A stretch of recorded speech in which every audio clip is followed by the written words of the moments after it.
Welcome to Above Par. I'm your host, Kathy Hartwood. I show you how to take more of your talent to the golf course without practicing harder, taking more lessons, or buying new equipment. I show you how to end the frustration of underperforming so you can start playing to your potential. This is where you are going to learn how to think above par so you can play below par. Let's get to it. Welcome back to Think Above Par. I just got back from a little vacation in Florida, and I wanted to tell you a story about my husband, which I usually don't talk too much about on here, but it was just a funny story, and it created an idea for this podcast. His friend, Don, had just gotten a delivery for a bike rack that they were going to put on the back of their car, and it's for electric bikes, so it's a big bike rack that is really suited for motorcycles.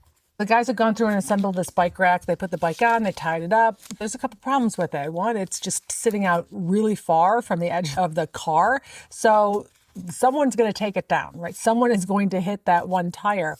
And they couldn't figure out what this one pin was supposed to do. Even though they got it put together and it looked great, there were just some things and some questions like how it actually sits in there, how to tie it down properly, what this magical pin was supposed to do with this bike rack. And I said, I don't know. Have you looked at the instructions? And they lift up a piece of paper off of the ground and they hand it to me, as in, me look at the instructions. They'd never looked to read the instructions when they put together this bike rack. There's one to figure it out. The two of them. This is how we operate. Now, is this you? Are you a person who puts it together before you have a glance at the instructions and how to do it? Have you gone through and gotten frustrated on how long it's taken you? Or maybe you put one end in upside down or backwards or missed a piece. I mean, there are going to be times for sure that you have done it successfully without the instructions, but there's other times, maybe I should look at the instructions. Or are you a person who always reads the instructions first? All of us can go about this differently. But the instructions were literally sitting right there on how this thing operates and what to do. And I want to offer that we're doing the same thing with our golf brains. However, we're not given instructions. No one gave us a manual on how to manage our brain. We weren't born with it. We were born as a species that needed to survive as cavemen and women. Our brain is designed for survival.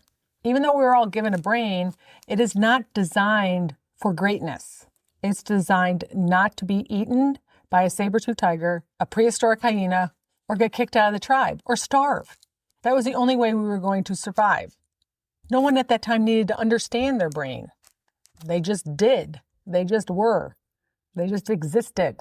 But now, nobody explains to us what our brain is actually up to and what it does, how it works, why it does weird things, how to manage it. We don't have a sheet or a manual. We just assume that we shouldn't think negative things or we shouldn't feel nervous. We think there's so many things that we should be doing and there's so many things that we shouldn't be doing. But it's like assembling a bike rack without reading the instructions. It's frustrating. It sets us backwards. We don't feel very good about it. We put in a lot of effort and we don't make any traction. Right? And that's because our one primary job was to stay alive. It wasn't to shoot lower scores or feel confident or chase dreams or perform well under pressure. That's not the way our brain is designed. Our brain is designed for scanning for danger, mistakes, threats, embarrassment, rejection. Even though society and the world has changed greatly, our one primary job stays the same. Keep us alive. Not shoot lower scores or feel confident or chase dreams or perform well under pressure or worry about what Betty's thinking. Your brain is scanning for danger. It's scanning for mistakes. It's scanning for threats. It's scanning for embarrassment, rejection. Any way that you might have emotional or social pain is considered a threat. Okay, that's why we think don't hit in the water. Don't mess this up. Everyone is watching. What are they thinking? Do I measure up? I'm not enough. I don't hit it far enough, score low enough. Do all the things. That would get me kicked out of the tribe prehistorically. And I just want to reassure you, nothing has gone wrong. Your brain is just doing its job. It just looks different. You would agree with me easily if I explained it to you from a caveman or cavewoman standpoint. But when I show you that your brain is perceiving a lot of the things on the golf course the same way, your logical brain's like, but really, it doesn't really matter. It's just golf. It doesn't matter. If your brain perceives it as a threat, it's going to pay attention to it. And the bummer of all of this is that your brain has a negativity bias, meaning it's looking for negative things first. So you're going to pop up negativity before you pop up positivity. Your brain is wired to notice what went wrong, what might go wrong, what could hurt you, not what went well, your progress you're making, the improvement that you're making, right? Because you could have 15 great holes, but your brain remembers the 3 bad ones. Why? Because your survival brain studies mistakes. It is not so useful for confidence. And this is the thing, your brain doesn't just notice things, it creates stories. So you could have a scenario that your friend you're playing with also has the same scenario, and your brains will create 2 totally different stories based on your experience, your genetics, your history, 2 totally different stories, right? You hit a bad shot, your brain might say, here we go again, you always do this, you're falling apart, nothing goes your way. But those are not facts. They're just stories your brain produces automatically. And we believe them like they're the truth. We don't question them because we did not get an instruction or a manual on what's going on.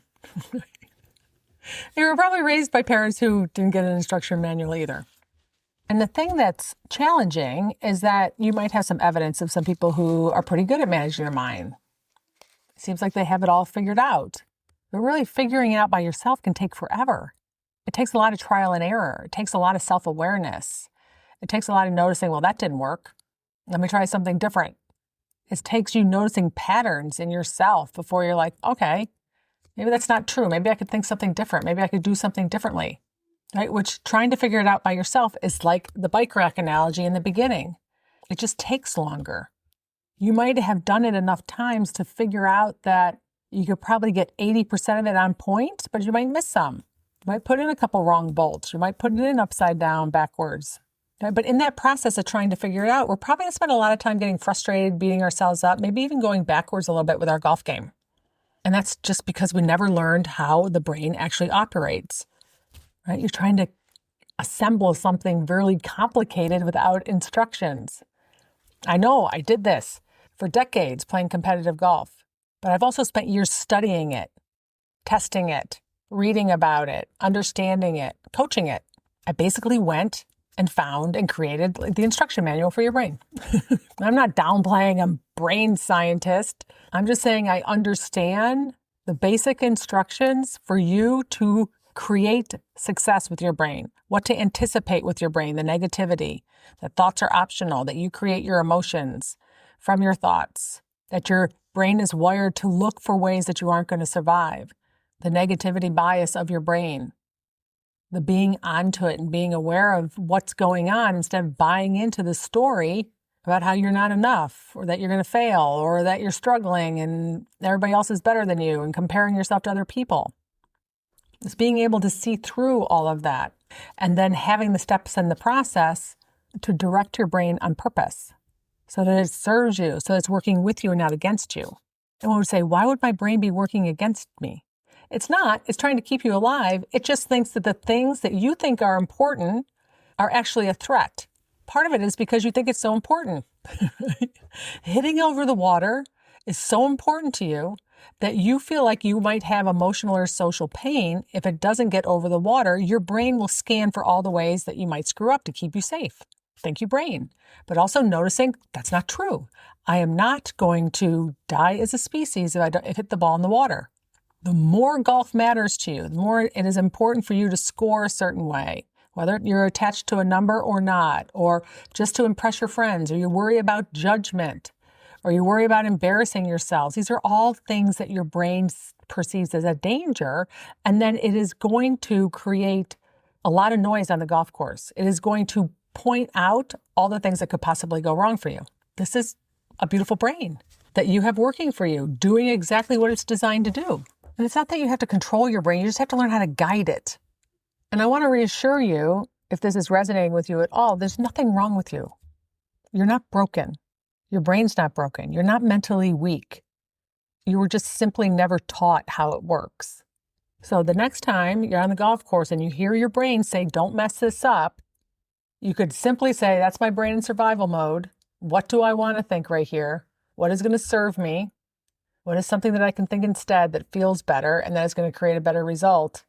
And that moment of awareness separates you from the thought. It reduces the pressure and it gives you choice. not feeling like you're so much at the effect of your brain. And that's what learning how your brain works feels like. It's like suddenly things make sense. The frustration drops, the progress speeds up. I'm not saying it's easy. Having a human brain is not easy because it's not designed to create confidence. We have to work on it every day. It's not designed to go after greatness and success. It's not looking for ways that you're going to get over the water. It's looking for ways that you're going to go in the water by default. You have to think the other thought on purpose. So we were never given the instruction manual.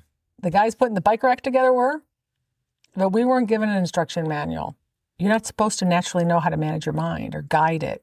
But I share with you simple instructions on how to do that. If you're willing to put in a little effort, if you're willing to put in a little awareness, if you're willing to pay attention, if you're not, your negative brain, your default survival brain will take over on the golf course or off the golf course. All right, my friend, this is some of the work that we do inside of your mental caddy. This is the work that I do with my clients. This is what I show you how to do in my courses. And I'd love to show you if you are not familiar with or not really sure what I'm talking about when it comes to the instructions. I encourage you to go to my website, kathyhartwood.com, and check out some of the programs I have. There's so many different ways that I can walk you through this, the instructions step by step, so that you get to change your experience and the way that you show up on the golf course and in your life and how you feel and the results that you create. All right, my friends, have a beautiful week, and I'll talk to you next Wednesday. Bye.